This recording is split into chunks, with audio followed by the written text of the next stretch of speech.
DVD នេះមានគោលបំណងដើម្បីលើកកម្ពស់ការយល់ដឹងដើម្បីកាត់បន្ថយជំនឿនិងលុបបំបាត់ចោលនៅការយល់ខុសចំពោះជំងឺភ្លេចភ្លាំងដែលហៅថា dementia នៅក្នុងសហគមន៍ខ្មែរអ្នកមើលថែគ្រួសារនិងអ្នកជំនាញពិភាក្សាអំពីបទហេតុដែលបណ្ដាលឲ្យកើតជំងឺភ្លេចភ្លាំងហើយយើងនឹងបានឮរឿងពិតនិងបទពិសោធន៍គ្រួសារខ្មែរដែលរស់នៅជាមួយជំងឺភ្លេចភ្លាំងវាមិនមែនជាភាពអាម៉ាស់ទេតែវាគឺជាជំងឺភ្លេចភ្លាំង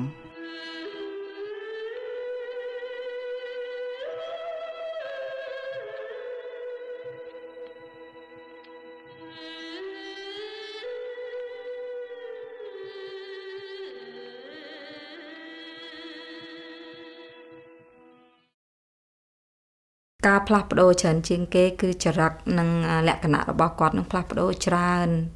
ផ្លាស់ប្ដូរច្រើននឹងខ្ញុំគឺផ្លាស់ប្ដូរនៅក្នុងការដែលថាគឺអ្វីដែលគាត់គិតគឺត្រូវទាំងអស់ហើយនឹងយើងមិនអាចដូចថាបកកាយគាត់បាននេះការពិបាកជាងគេនឹងគឺថាគ្រប់គ្រងអារម្មណ៍របស់គាត់ហើយធ្វើឲ្យគាត់សុបាយចិត្តធ្វើឲ្យគាត់សុបាយចិត្តតែគាត់មិនសុបាយចិត្តគឺថាជួនកាលគាត់វាយយើងទៅជួនកាលគាត់មានអីក៏គាត់គប់យើងមកគាត់ជេរយើងមកអញ្ចឹងធ្វើឲ្យយើងសុបាយចិត្តណាជួនកាលយើងក៏ depress ថាstress depress ខ្លួនយើងហ្នឹងវាមែនតើណាដល់ពេលគាត់ស្ងប់អារម្មណ៍អញ្ចឹងទៅប្រហែលកន្លះម៉ោង10-20មីនិតក្រោយមកអញ្ចឹងទៅសួរគាត់ទៅគាត់ថាគាត់អត់មាននិយាយអីអត់មានអីទាំងអស់ពីមុនគាត់ជាមនុស្សអ្នកដែលចូលចិត្តនិយាយទូរស័ព្ទដែលចូលចិត្តដែលថាស្លុកអីអញ្ចឹងក៏ប៉ុន្តែក្នុងរយៈពេលមួយហ្នឹងគឺថាគាត់មិនអាចរនឹកទូរស័ព្ទបានទេសូម្បីតែលេខចុចទូរស័ព្ទហ្នឹងក៏គាត់អត់អាចនឹកឃើញបានហើយពួកយើងក៏អត់មានបានចាប់អារម្មណ៍ថាហ្នឹងគឺជាការភ្លេចភ្លាំងឬក៏ជារោគទេព្រោះយើងយល់ថាកាលណាគាត់ចាស់ទៅប្រហែលជាគាត់មានលក្ខណៈអញ្ចឹងបន្ទាប់មកទៀតគឺថាកិច្ចការដែលគាត់ធ្លាប់ប្រើធ្លាប់ធ្វើហ្នឹងដូចថាគាត់ទៅផ្សារក៏អត់ដឹងថាលុយនឹងប្រមាណទេគេឲ្យប្រមាណក៏មកគាត់ថាគាត់ភ្លេចពីរឿងថានឹងជាលុយអីกระดาษប្រមាណគេអាប់ឲ្យប្រមាណគឺថាគាត់ភ្លេចហើយជាពិសេសគាត់ច្រើនតែពោលពីរឿងដែលថាកន្លងទៅនៅក្នុងសម័យអពតដែលគាត់មានការពិបាកយ៉ាងម៉េចក្នុងការរត់លូនយ៉ាងម៉េចហ្នឹងគឺថាគាត់នៅចាំច្រើនប៉ុន្តែក្នុងបច្ចុប្បន្នអ្វីដែលក្នុងបច្ចុប្បន្នហ្នឹងសូម្បីតែគាត់ថាមកភាសាបាយនៅហ្នឹងក៏គាត់អត់ដឹងដែរគាត់មើលមុខយើងគាត់ដូចជាភ្លេចចាជួបកូនជួបចៅអញ្ចឹងគាត់គ្រាន់តែមើលមុខអីអញ្ចឹងក៏អត់សូវដែលថាហៅយើងទេតើយើងសួរថាស្គាល់ទេគាត់ថាគាត់ស្គាល់អញ្ចឹងប៉ុន្តែក្នុងការដែលគាត់ស្គាល់ហ្នឹងគឺយើងមិនច្បាស់ថាគាត់ស្គាល់យើងថាជាអ្នកណាទេចាហើយដល់ពេលបន្ទាប់មកទៀតមកក៏យើងក៏នៅតែយល់ថាច្បាស់ជាគាត់វិញប៉ុន្តែយើងអត់បានចាប់អារម្មណ៍ថានេះជាជំងឺគឺថាយើងអត់បានយកទៅឲ្យពេទ្យព្យាបាលទេយើងគាត់ថានេះគឺជាវ័យចាស់របស់គាត់ពុកក្មេកម្ដាយក្មេកខ្ញុំគាត់មានជំងឺវិញប៉ុន្តែខុសគ្នាវិញខុសគ្នាចាម៉ែក្មេងគាត់វិញទៅគាត់ស្លូតគាត់គ្រាន់តែដើរមកទៅក្រៅមកវិញរោបផ្ទះមិនឃើញអីចឹងហើយគាត់ទិញអីគាត់ទិញហ្នឹងហើយបើពុកក្មេកគាត់បាត់នេះបាត់នោះគាត់ខ្លាចប្រសិនបើក្នុងក្រុមគ្រួសារនឹងមានជំងឺភ្លេចភ្លាំងហ្នឹងយើងមិនត្រូវមានការបិទបាំងឬក៏មិនត្រូវមានការខ្មាស់អៀនទេយើងត្រូវតែក្លាហានយើងត្រូវតែស្វែងរកដូចជាទៅដុកទ័រទៅផ្ដល់យោបល់នឹងដល់ដុកទ័រទៅដើម្បីដុកទ័របានដឹងដើម្បីផ្ដល់នៅគំនិតឬក៏ត្រូវព្យាបាលយ៉ាងណាបាទនៅក្នុងសហគមន៍ខ្មែរយើងសពថ្ងៃនេះប្រជាពលរដ្ឋយើងមួយចំនួនកាលណាបើមានបងប្អូនមានរោគបាត់បង់សតិវិញ្ញាណសតិបញ្ញាញាណដែលហៅថា dementia នោះច្រើនតែពុំចង់យកអ្នកជំងឺទៅឲ្យគ្រូពេទ្យពិនិត្យព្យាបាលទេពីព្រោះគាត់ច្រើនតែយល់ច្រឡំថារោគនេះជារោគដែលធម្មតាទេកាលណាយើងចាស់ជរាទៅយើងច្បាស់ជាមានរោគនេះឬក៏គាត់យល់មួយយ៉ាងទៀតថារោគនេះបើគេអ្នកដទៃគេដឹងទៅវាអាចឲ្យប៉ះពាល់ដល់កិត្តិយសគ្រួសារ អាចឲ្យប៉ះពាល់ដល់កិត្តិយសកូនចៅគាត់ទៅថ្ងៃក្រោយដូច្នេះហើយបានជាគាត់មិនចង់យកអ្នកជំងឺទៅព្យាបាល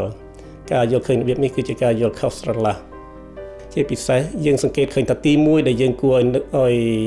ចាប់អារម្មណ៍ជាងគេគឺការភ្លេចភ្លាំងគឺគាត់អាចទៅជាភ្លេចមុខភ្លេចក្រោយជួនកាលទៅជាដូចវង្វេងមានពេលខ្លះទៀតនៅដំណាក់កាលដំបូងច្រើនតែជួនកាលគាត់មិនអាចនឹងធ្វើអ្វីខ្លួនឯងបានគាត់ទៅជាយើងប្រាប់អីគាត់ទៅភ្លេចភ្លាមណាយើងប្រាប់ពីរឿងឲ្យធ្វើអ្វីមួយគឺគាត់អត់អាចចាំបានទេគឺគាត់ទៅជាភ្លេចភ្លាំងអានឹងរឿងធំបំផុតទី2គឺថាសកម្មភាពរស់នៅសពថ្ងៃរបស់គាត់នឹងតាំងពីការទៅបង្គន់តាំងពីការពិសាម្ហូបអាហារតាំងពីការស្លៀកពាក់តាំងពីការថែរក្សាខ្លួនប្រាណរបស់គាត់នឹងគឺគាត់ហាក់ដូចជាទៅជាខ្ជះខ្ជាយគាត់ដូចជាយើងហៅថាខ្ជាលែងពលរវល់លែងសូវថែរក្សាខ្លួនឯងហើយនឹងគាត់អាសាភ្លេចភ្លាំងរបស់ដែលគាត់ដាក់នៅដូចថាជួនកាលលុយជាពិសេសរឿងលុយគាត់នឹងដូចថាគាត់ដាក់នៅគាត់ទុកទៅកន្លែងណាជួនកាលលាក់ទៅទុកកន្លែងណាអត់ដឹងអីទៅគាត់ថាគាត់ដាក់ក្នុងកប៉ាល់អញ្ចឹងបាត់ទៅហើយទៅគាត់ចោទថាអ្នកនេះលួចរបស់គាត់ចៅឬក៏កូននេះកូននោះលួចរបស់គាត់យកទៅអស់អាលីងអញ្ចឹងទៅណារឿងអានឹងរឿងលុយហ្នឹងហើយវិញជាពិសេសវិញរឿងលុយហ្នឹងហ្មងដែលថាគាត់ទុកដាក់នឹងវិញអញ្ចឹងទៅគាត់អ្នកនេះយកអ្នកនោះយកចេះតែថាអញ្ចឹងណាជួនកាលយើងមកធ្វើការវិញអញ្ចឹងទៅយើងដូចថាហត់ហើយទៅក៏អត់ឆ្លើយមួយគាត់ទៅឆ្លើយហើយគាត់ក៏នៅតែសួរអញ្ចឹងទៀតអញ្ចឹងទៅគាត់ក៏នៅតែសួរអញ្ចឹងទៀតតែបើសិនជាគាត់ដូចថាសួរអញ្ចឹងច្រើនពេកអញ្ចឹងទៅហើយទៅមើលទៅនឹងដូចថាគាត់ដូចថាដូចជាឡើងខឹងជាមួយយើងនឹងមួម៉ៅទៅបដូរសាច់រឿងជាមួយគាត់បដូរសាច់រឿងនិយាយពីអ្វីផ្សឹងដែលធ្វើឲ្យគាត់សប្បាយបើសិនជាយើងដាក់កាខ្វេគាត់នំគាត់មួយកែវកាខ្វេនំមួយកាខ្វេមួយកែវអញ្ចឹងគាត់ប្រសាអញ្ចឹងមាន tissue អីនឹងជាមួយគាត់ប្រសានំនឹងអស់កាខ្វេនឹងនៅអញ្ចឹងគាត់មូល tissue អញ្ចឹងទៅជួនកាលប្រសាអញ្ចឹងទៅអត់ដឹងទេអត់ដឹងអ្វីនឹងគាត់ធ្វើតែគាត់ជ្លក់នឹងកាខ្វេនឹងយកមកប្រសាតែជួនកាលយើងងាកមកវិញឃើញតន់ថាម៉ែមិនបានប្រសាអញ្ចឹងតែគាត់ថាគាត់អត់មានធ្វើទេហ្នឹងហើយគាត់អត់មានប្រសាអត់មានធ្វើអីទាំងអស់ហ្នឹងហើយគាត់ប្រសាតែនំតាដល់ពេលយើងឃើញកាយវិការគាត់នឹងការដូចថាធ្វើរបស់គាត់អញ្ចឹងយើងឃើញអញ្ចឹងគួរអាណិតគាត់ហ្នឹងហើយគួរអាណិតគាត់ព្រោះអីអ្វីដែលគាត់ធ្វើគឺគាត់អត់ដឹងខ្លួនយើងជាអ្នកមើលការខុសត្រូវមិនថាអ្នកមើលការខុសត្រូវគឺនៅជុំវិញខ្លួនកូនចៅបងប្អូនគឺថាយល់ពីសភាពការគាត់សភាពគាត់គឺថាយើងត្រូវតម្រូវចិត្តគាត់ទៅវិញតម្រូវចិត្តគាត់ទៅថាអ្វីដែលគាត់ចង់ធ្វើយើងតម្រូវទៅតាមគាត់ទាំងអស់ការពិសាស្រាច្រើនរលប់នេះអាចឲ្យប៉ះពាល់ទៅខួរក្បាលដែលយើងហៅថា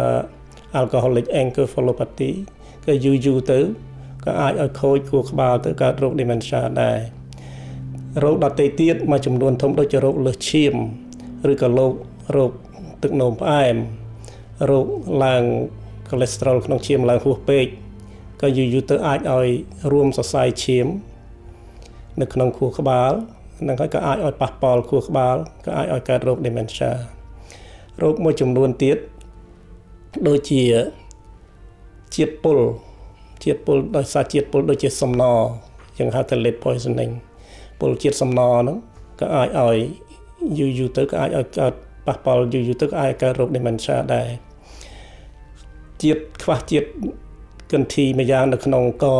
ដែលគេហៅថា thyroid gland ក៏អាចឲ្យមានអាចកើតរោគ dementia បានចំពោះ dementia មួយចំនួនតូចចំនួនប្រហែល 5 ទៅ 10% ទេដែលជារោគសួរពូជដូច្នេះ dementia នេះអាចមានមូលដ្ឋានច្រើនណាស់ណារោគនេះគឺជារោគដែលបណ្ដាលមកពីខួរក្បាលរបស់គាត់មានជំងឺមិនមែនរោគ បណ្ដាលមកពីការដែលគាត់ចង់ទាញឲ្យយើង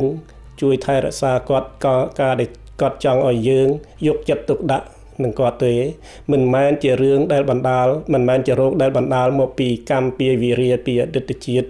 ពីខុសឬក៏ខុសគ្រូខុសមកខុសនៃរូបអរិយអ្នកតាទេវតាឯណាទេកត្តាសំខាន់ដែលខ្ញុំចង់ជម្រាបនេះគឺថាចំពោះអ្នកដែលនៅថែរក្សាមនុស្សអ្នកមានជំងឺហ្នឹងគឺថាគួរតែយល់ឲ្យច្បាស់ថា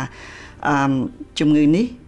ថានេះគឺជាជំងឺហើយត្រូវសិក្សាអំពីជំងឺនេះឲ្យបានច្បាស់លាស់អាចទទួលបានជាពិសេសគឺយើងត្រូវយល់ថាតើអ្នកជំងឺយើងហ្នឹងមានលក្ខណៈបណ្ណាគេថាការដែលគាត់ឈឺហ្នឹងគឺថាមានលក្ខណៈបណ្ណាបងប្អូនទាំងអស់ហ្នឹងគួរយល់ថាយើងមានសេវាច្រើនណាស់ក្នុងការជួយថែរក្សាអ្នកវង្វេងស្មារតីហ្នឹងហើយកុំឲ្យមានការខ្មាស់អៀនសូមនិយាយសូមសួរឲ្យច្បាស់ចាពីរឿងសេវាហ្នឹងពីព្រោះអ្នកណាក៏ដោយគឺថាតែងតែមានក្នុងមួយជីវិតហ្នឹងគឺថាតែងតែមានត្រូវការប្រើប្រាស់នៃសេវាហ្នឹងចាប្រសិនបើយើងនឹងជាញាតិឬក៏ជាមិត្តជាក្រុមគ្រួសារនឹងស្រឡាញ់បុគ្គលឬក្នុងសមាជិករបស់យើងនឹងដែលមានបញ្ហាគឺជំងឺវង្វេងឬក៏ថាភ្លេចភ្លាំងបាត់បង់ស្មារតីហ្នឹងយើងត្រូវជួយជាបាលឬក៏ថាថែទាំបុគ្គលនឹងដោយទឹកចិត្តអនុគ្រោះហើយជាពិសេសយើងត្រូវមាននូវសេចក្តីអត់ធន់ចំពោះអំពើអ្វីខ្លះដែលបុគ្គលនឹងបានធ្វើទៅយើងកុំប្រកាន់ដោយបុគ្គលម្នាក់ៗមិនត្រូវការប្រព្រឹត្តចឹងទេដោយសារការមានជំងឺចឹងទៅត្រូវបានប្រព្រឹត្តចឹងយើងត្រូវតែអនុគ្រោះត្រូវតែលើកលែងត្រូវតែអធ្យាស្រ័យចំពោះបុគ្គលនឹងដើម្បីឲ្យបុគ្គលនឹងឯងមានកម្លាំងចិត្តបើខ្ញុំចាស់ទៅមើលទៅមិនធ្វើដូចគាត់តែយើងមិននឹងដឹងថាចាស់ទៅនឹងយើងទៅផ្លូវណាពិបាកណាស់ថែអ្នកចាស់ថែអ្នកវិញនឹងពិបាកណាស់តើយើងនឹងអត់ធ្មត់នឹងហើយខំមាត់ចាហើយជួនកាលគាត់និយាយអីមកហ្នឹងក៏ដូចជាធ្វើឲ្យយើងសើចយើងសប្បាយដែរគាត់និយាយពីដើមមកណាគាត់នឹកឃើញពីមុនមកអីហ្នឹងគាត់និយាយរឿងមកហ្នឹងក៏យើងជួនកាលសប្បាយជាមួយគាត់ដែរទៅអត់មានថាកម្មផលទេថាមកពីដែលញ៉ែរូបវិញហើយបើអ្នកអត់វិញគេ100ជាងអីក៏នៅអត់វិញដើរមុខផ្ទះខ្ញុំរាល់ថ្ងៃហ្នឹងឯងដើម្បីកាត់បន្ថយនៅគ្រោះថ្នាក់ដែលបណ្ដាលមកពីជំងឺភ្លេចភ្លាំងត្រូវត្រួតពិនិត្យសុខភាពឲ្យបានទៀងទាត់ត្រូវប្រើការគិតគូរជាប្រចាំពិសាអាហារដែលផ្ដល់សុខភាពល្អធ្វើការហាត់ប្រាណឲ្យបានច្រើនសួរសុខទុក្ខគ្រួសារនិងមិត្តភ័ក្តិឲ្យបានទៀងទាត់និយាយលេងនិងចូលរួមពិធីសង្គមផ្សេង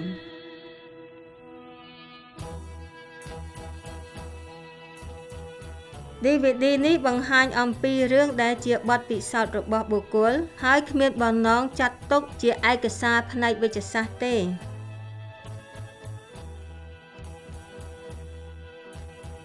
ប្រសិនបើលោកអ្នកដឹងថាឬធ្លាប់ឆ្លងកាត់លក្ខណៈរោគសញ្ញាខាងលើដូចនៅក្នុង DVD នេះសូមអញ្ជើញទៅជួបវេជ្ជបណ្ឌិតគ្រួសារលោកអ្នកដើម្បីធ្វើរោគវិនិច្ឆ័យនិងទទួលដំបូន្មានឬតាក់ទងស្ថាប័នពាក់ព័ន្ធដែលអាចជួយលោកអ្នកដើម្បីជួបជាមួយកិច្ចបម្រើណាមួយក្នុងតំបន់លោកអ្នកចំពោះព័ត៌មានបន្ថែមឬរោគជំនួយសូមតាក់ទងជាមួយនឹង